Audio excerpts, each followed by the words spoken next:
Now, Way 31 Sports with Max Cohan. The 128th meeting of the Deep South's oldest rivalry had a little bit of everything. Hosting the top-ranked Bulldogs in front of a sea of orange, Auburn wanted to prove they could hang with the best, and they pushed the back-to-back champs to their limit, but the record books will only show this one as their 7th straight loss to the Bulldogs. You know, it's a big game when Cam Newton is in town, the Auburn legend getting loud in the student section, and early on, Tiger fans had a lot to cheer about.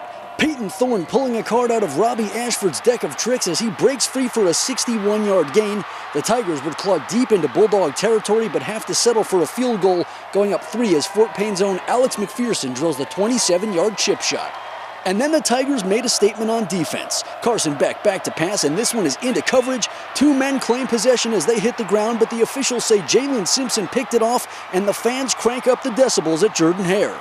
Auburn would let Jarquez Hunter handle business from there, 5 yards to the house, and all of a sudden, Auburn is up double digits on the #1 team in the country. But Georgia would push back hard. Beck to Ra Thomas, and he's going to bobble this one, but he's got the concentration to bring it in and get the movement for a first down. 2 plays later, the Bulldogs are at the 2, and Daijun Edwards runs right around the pack and in as Georgia gets the goose egg off the board.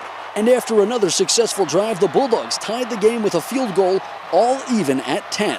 Auburn would put together one last drive before the half, opting to go for it on 4th and short from the 12, but Hunter can't get the yardage and the half ends in a 10-10 tie. The Tigers would come out of the locker room in attack mode, forcing a fumble and then taking the lead as Robbie Ashford rolls into the end zone on the keeper, and it feels like the momentum is about to go the Tigers' way again, but there's a reason Georgia is top dog.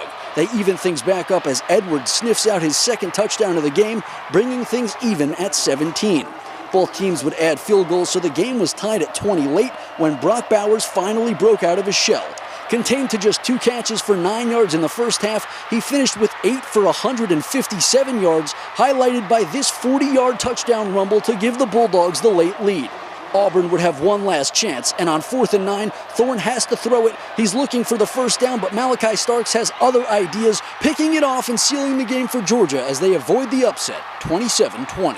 Really proud of our kids, but it hurts in there right now, and that's good to see. It hurts those kids and our coaches and our fans, I'm sure, too. You have a chance to beat the #1 team in the country and back-to-back national champions at home, and the feeling that you get if you can pull that off is just ecstatic, and you can certainly build off of that.